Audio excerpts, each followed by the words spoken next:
Good afternoon and welcome to Conversations on Showing Up for Kids. My name's Tim Markle. I'm director of the Southern Regional Center for Children and Youth with Special Health Care Needs. And this is an informal, casual time that we get to talk about information that might be important to parents and family members with children with special health care needs. Want to remind everybody who might be on the call today that we are recording this call. Please do not use any identifiable health information or personal information that you do not want out on the web for everybody to hear. Also let you know that I am not a doctor. I am not a lawyer. This is not expert advice. This is people talking together, try to make the system a little bit better. I am very excited today to welcome in not just a colleague, but someone that I also believe to be a friend. And I'm really excited to introduce you all to her today and the organization that she works with. And so we're welcoming Lynn Renner, who works with Family Voices of Wisconsin. Welcome, Lynn. Thank you. I am excited to be with you today. So tell us a little bit about Family Voices of Wisconsin. It's a cool name. What are you guys all about? Okay, well, we are the state affiliate of the National Family Voices organization that started almost 30 years ago. And literally it started with a group of parents around a kitchen table and thinking about how do we make the voices of families heard on the national, state, and local level. And what they found was happening in healthcare, in policy, on the federal and local legislative level, that a lot of times the experiences and the voices of families were not being heard.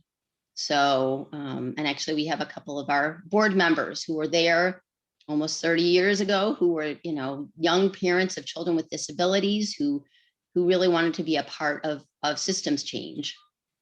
So that's another part of Family Voices that I know, at least in Wisconsin. I don't know if it's nationwide, but I know with Wisconsin, y'all are also family members or parents or family members of children with special health care needs. So not only is this an organization for Family Voices, it's an organization of those family voices. Exactly. And that's very much true across the state. Sorry, let me take this. And across the nation, that we are all families who have kids with special health care needs. I have a son who's 19, who's in the transition program here in Madison. So I've kind of lived it. And so I think that's really what drew me about 10 years ago to working for this organization, because I knew the struggles. I knew that navigating systems it's tricky and it changes, right? I mean, you go from birth to 3 to early childhood to your child's IEP in school. And now I'm kind of taking the next step into transition. So there's just a lot to learn. And I think learning from families, and that's really what we're all about. We're, from federal funding from HRSA, we're designated as the Family to Family Health Information Center. So we are definitely here to bring the voices of families to policymakers, but also to learn together. And we think of ourselves as a network of parents and of families. And I love that sense of network. And I love the fact that it's parents and family members, not just, and you have that one-to-one connection, which is fantastic. And you can have that group connection, but you're also looking at the bigger system about family voices, not just on the local system, not just in school, but in legislature, in policy, in budget making. And you have an event coming up, Advocacy for Change, that helps parents to enter into that sort of world, because that's not a world that many parents sit there and go, oh, I just cannot wait to go talk to my legislator. It's something I've always wanted to do. Very rarely does that happen, but it's necessary for family voices to be heard in those places as well. Could you tell us a little bit about the event coming up? Sure. So it's our 10th year, and exactly what you were saying. It really is a time and a space for families to get together, to learn some skills, to practice their skills, to learn some strategies, and how does your voice, your family story, or a slice of your family story impact, and how can you impact policies and systems? And so we started off having it every other year budget cycle. In Wisconsin, we have a biennial budget cycle. And then we found that really every year there are legislative priorities, there are policy changes that really impact how we care for our children. So we've now had it every year for, I guess, last 8 years. So this year it is March 30th and 31st because of COVID. We're having it virtually. But our plan is to go back to making it an in-person event if we can safely next year. So what we try to do is reach out to as many families from Northwest, Southwest, all over the state. And again, when it's not virtual, we bring them to Madison and we have a full morning and early afternoon of training. And again, this year we're going to make it 2 half days, but to bring them together and to talk about, number one, why is their voice important and why are family stories really important? And we know from talking to legislators that that's what people really remember is not the, of course, lobbyists have a lot of money and a lot of time to impact or to, talk to legislators. But for families, it's all about telling your legislator how, maybe they're going to increase funding or maybe there've been budget cuts at, for your child's special education program. Maybe, we want something to be covered by Medicaid. Maybe, there are so many things that happen legislatively. Maybe, you are able to hire personal care and respite workers, but the pay is horrible, which is what many of us expect, right? So, trying to increase funding so that those personal care and respite workers can be paid more. So those are all examples where your stories really can make a difference. And that's what can make, legislators change their mind or add something or add money to the budget.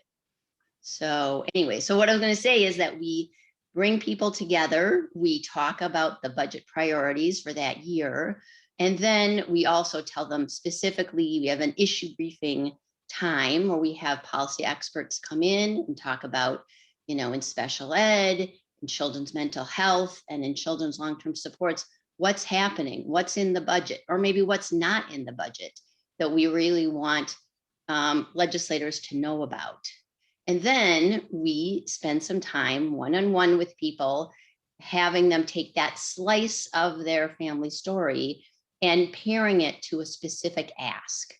So that's where we really spend most of our time and most of our energy. And we have a lot of tools on our website, and and I can show you guys in a little bit, what's on our website. We have a great worksheet, and then we have a worksheet with examples to say, okay, let's think about what's going on. Let's think about your slice of your family experience, your story, and then how can you, in a very succinct way, make a message, create a message, and then maybe translate into testimony to send to the Joint Finance Committee at, sometime soon, to say, this is who I am. I'm your constituent. This is why you should be listening to me. This is, I have a child with this at this age, this disability. My family is, lucky to have this, or, we are covered by this program, or my child's at this school and gets special ed services. This is my experience with those services. And then to take that and say, this is my ask. This is why increasing funding for, whether it's saying, we don't have enough nurses in our schools, we need more school social workers, or, I need more funding for, so I can pay my respite workers better. So it's kind of taking all what you've learned and then putting it into a succinct package to say, this is really my message to legislators. So that's kind of the day. Wow. I just love that, because what I'm hearing you say is that, you don't have to go out and spend time before you come to Advocacy for Change doing all sorts of research on the policies and how the budget works. Is you guys will bring in experts to help them understand the issues and focus in on some issues. And then you'll also help them craft their story so that the two can go together. So you're really helping people through a step-by-step process of connecting those two systems, the family with the budget and the legislators that control the money, which is where we want the Exactly. family voices to be heard. Exactly. And I think the other piece that's really important that, I can think about so many experiences where people have met during advocacy for change because you're Oh, bringing so people not together yeah. who are right. We're the family to family group. We are all parents. We've gone through this, right? So we're bringing people together who are interested in advocacy, in family leadership, in bringing their voice, not just about their own child, but about how about all the children in my school district, how about all the kids across the state who can't none of us can find personal care workers, or whatever the issue is, to say I'm going to bring the voice of all families across Wisconsin. And we've had some awesome experiences where people met, when it was face to face, we would, get together over lunch and say, I'm from Bayfield and I'm from Platteville, and maybe you're from Milwaukee, but we're all interested in this issue. And the example is that I think about is several years ago on the federal level, there was a lot of discussion about block granting Medicaid, which really could have meant huge, deep cuts in Medicaid. And I think a lot of legislators don't understand what a critical piece that is for families of kids with disabilities. How many, not just they're going to the doctor, but how their community supports, whether you're a child, whether it's employment for your transition age child. Medicaid is huge, right? For Mhm. that our kids can live in their community. So these group of moms got together, joined it. They had a Facebook group. They communicated for a while, and then they all got together and met. I think this was virtually, over the phone with their U.S. congressmen to talk about and share their family stories about how block granting and huge cuts in Medicaid would be devastating for them personally and for their communities. So what And I'm I think it's saying is, so much this is easier kind of to a jumping off. We're hoping that it kind of stirs the pot, right? And gets people excited about advocacy. It's just one day, and this year it's 2 half days, but it's really kind of, we want people to feel empowered and to demystify the whole idea of advocacy, so that people can, end that one-on-one connection, so that, maybe it's in 6 months from now or in a year from now, but people will say, you know what, I knew that person and they're passionate about this thing too. And so let's get together and let's call our legislator, or let's invite him or her to a community event, or maybe we're going to see him or her at the 4th of July parade, a parade in our community. You know what? Let's be there at the same time and remind him, who we are and what's important to us, and so that he'll remember our family story. So that's, I think, really for me, that's my ultimate goal, is for people to feel like they can come here, learn, but then kind of, move on, and find ways to advocate. And I guess one other thing I was going to say is that we have had a few people who have told us that this kind of sparked their interest in running for office. So oh, I think wow. it's totally cool that we've had a couple of people that are now, on their local school boards because they went to Advocacy for Change. The whole thing was kind of demystified. They realized, you know what, my voice is just important as anybody else's. And, maybe rather than being mad at the system or frustrated with the system, maybe I should be a part of the board that makes decisions. So I find that really cool too. I think all of that is fantastic. So let's go ahead and we're going to look at, if you want to bring up some of the stuff from Family Voices that you wanted to look at. I Sure. think one of the really cool things that you also talked about is that advocacy doesn't have to be a solo activity. I love the stories of those people, coming together around one issue and then talking as a group. They tell their individual stories, but they're there supporting each other. They're there to help each other out and to encourage and to help them refine. And policy isn't something you want to do alone. It really should be a team Exactly. sport. And so I really love the way you bring families together around advocacy and around policy. I think that's really cool too. So go ahead and tell us what it is that we're looking at. Okay, so this is our Family Voices website, and I encourage you all to go and look at the website. We have tons of great resources.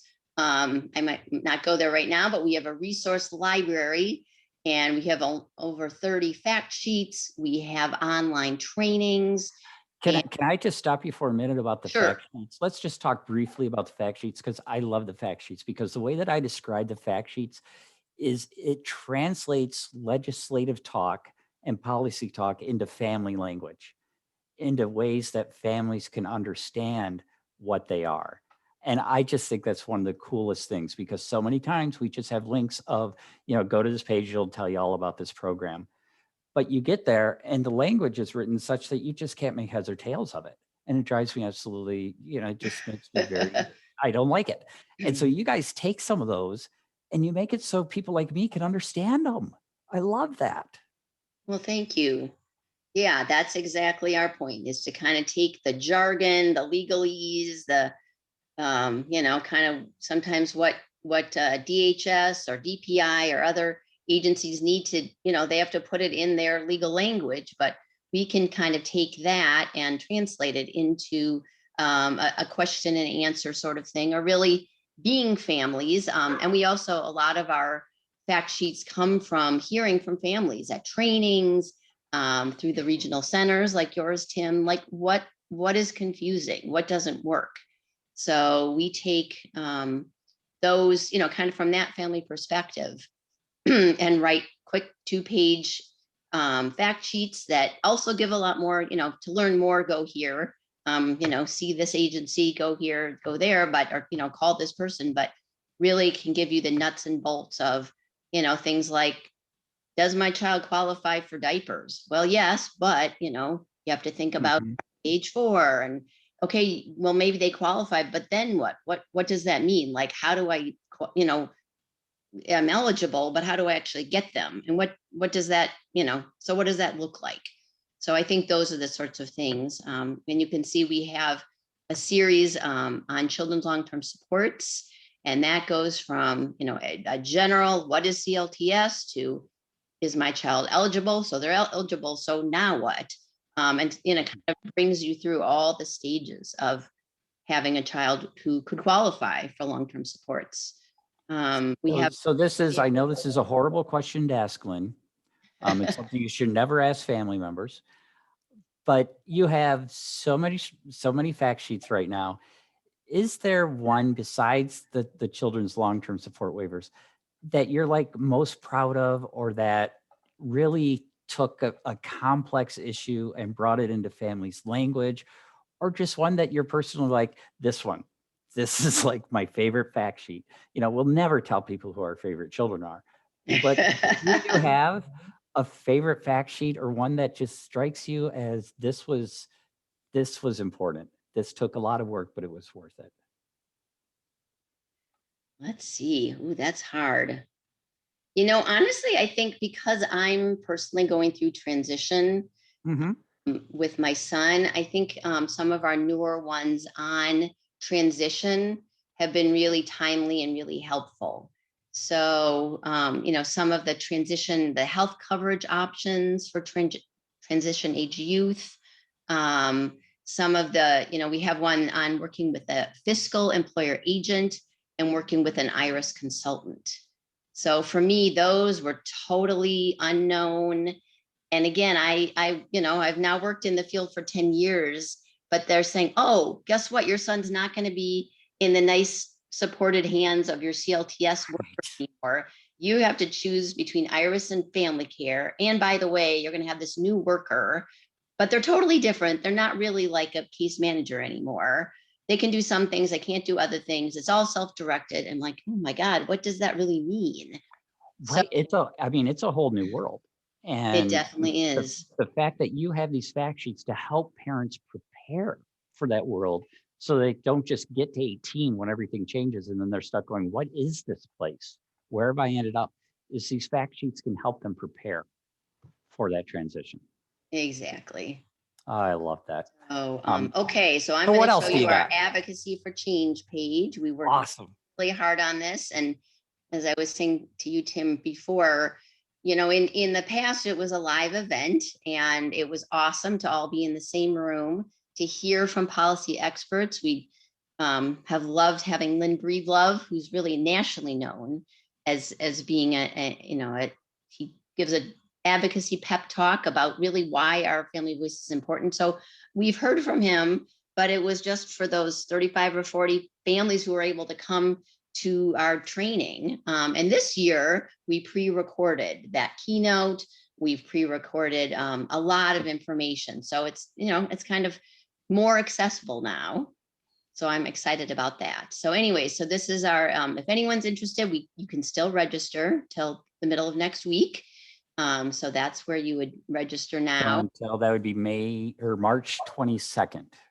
Correct. Is that about the cutoff is March 22nd? That's it. So, okay. And really that's because I'm going to need to, as part of this, set up a virtual visit with your own state senator and your own person. So that takes a little bit of doing. So, but I'll show you under materials. Like I said, we have pre-recorded videos, that Lynn Breedlove's advocacy pep talk. We have Liz Hecht, who is the Family Voices co-director, talking about really why are we change agents? What's important? Why are, that we've talked about earlier, how important your own story is to making change. We then go on and talk about budget and policy issues, and Liz pre-recorded information on what's happening with children's long-term supports.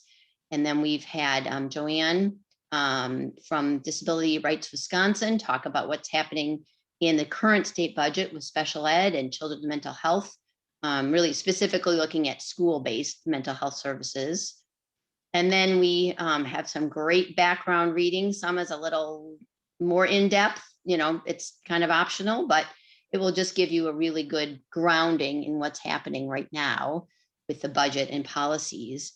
And then, like I said, and if we have time, we can watch it or afterwards, if anyone's interested, come to this website, and it's video 5. So it really is a great way. Barbara in 12 minutes tells you really all you need to know about taking the slice of your family story and creating a step-by-step guide, a worksheet on, okay, how do you put that into an ask for legislators?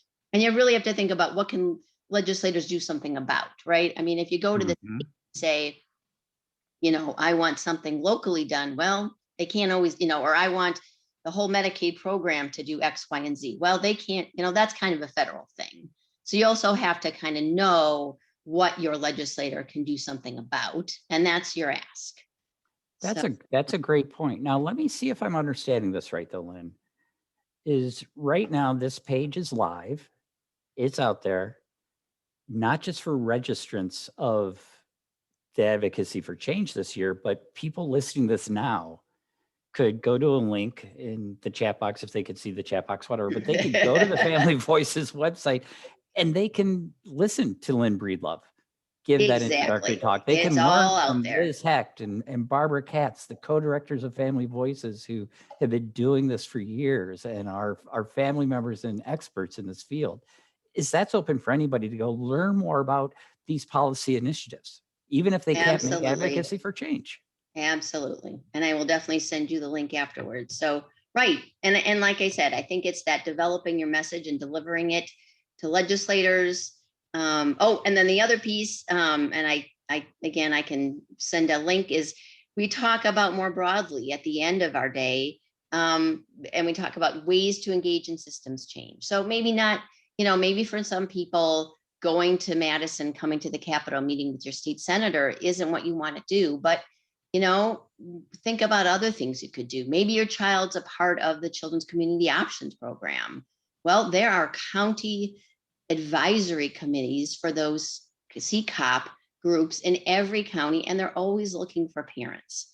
Maybe you have an issue with your school board. Well, go to a school board meeting and testify, or there's so many ways, write an editorial in your local newspaper. There's just so many ways that as families we can make changes better. And I think about, for me, even, every time you go to the doctor's office or therapy visit or something else, they send you a survey. or they say, tell us, give us feedback. And I think we tend to go, oh, I don't have time for that. Well, you know what? That's a way to make your voice heard. Fill out that survey. Tell them what really was good and bad. Give them feedback. So again, that's a way to, maybe you don't want to go to Washington, D.C., but or come to Madison to meet at the Capitol, but give your, honest and insights when you've been to the doctor or therapist, or, you're getting diapers, you're getting, formula, whatever you're getting for your child. Well, you know what? Give them some feedback. Tell them how it could be made better. Maybe you have to fill out all this paperwork, which we all have to do. I had an instance recently where I said to the person on the other end, this is a lot of paperwork and I'm repeating what I'm saying. Could we just do it in a different way? And he said, you know what? Good idea. I'm going to send that up to the line. And actually they changed the paperwork. So, right. Wow. I mean, it's really using your voice and knowing and having the confidence that we're experiencing this every day.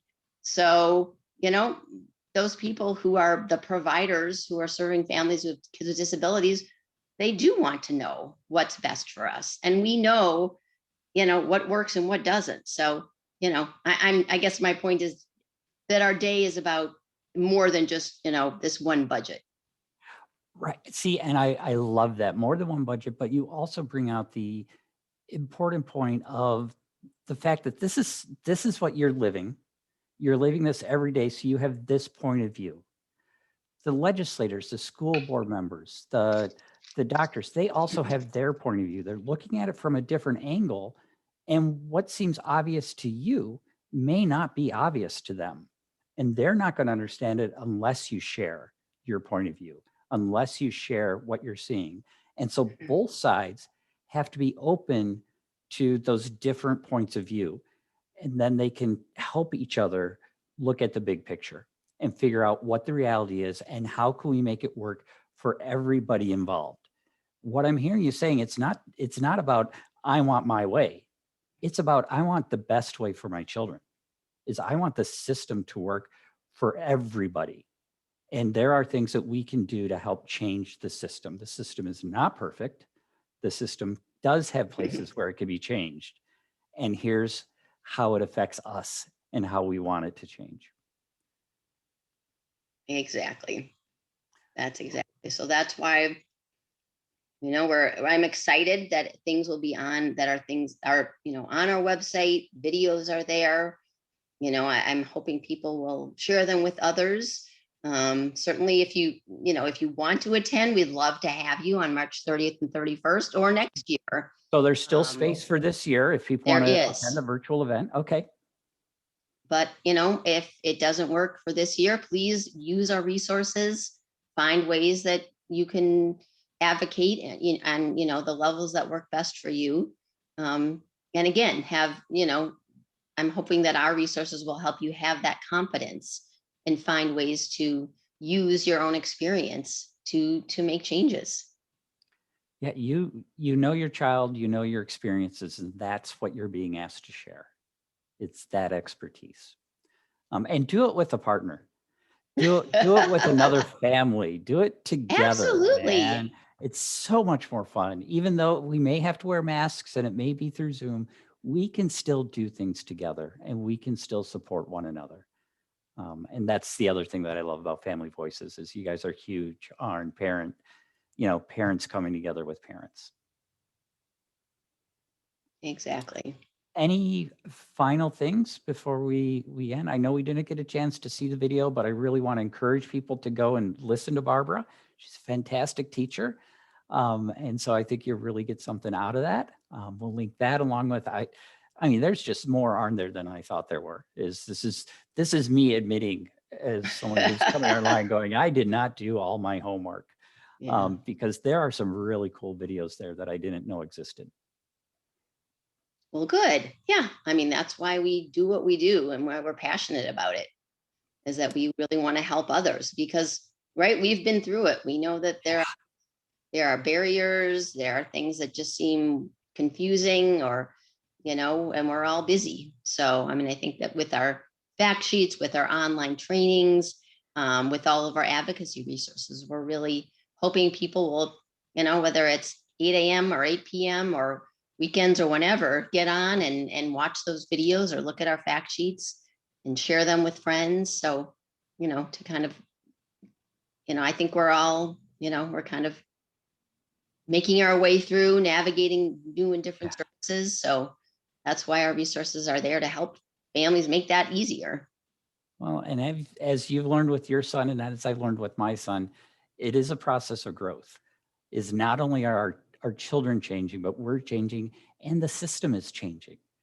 And so to try to keep up on that and look ahead and maybe connect with other parents that have already been there is really an important tool to be able to get through whatever the next step is going to be, because we all have that next step.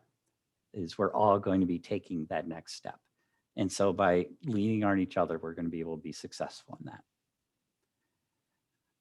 Well, I'm going to bring you back. Okay. Just so you know, Well, in a little great. while, we're going to come now in a few weeks or so, we're going to come back with Family Voices, because I really do want to talk about your online trainings. You guys do a ton of trainings. And I want to dig into those resources, as well as maybe touch a little bit more on the advocacy isn't just for once a year, but that there's Exactly. a year-round sense of standing up and making our voices heard from our points of view as family members.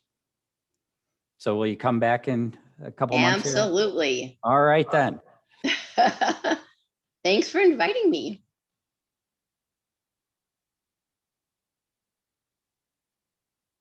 Tim, for some reason, I can't hear you.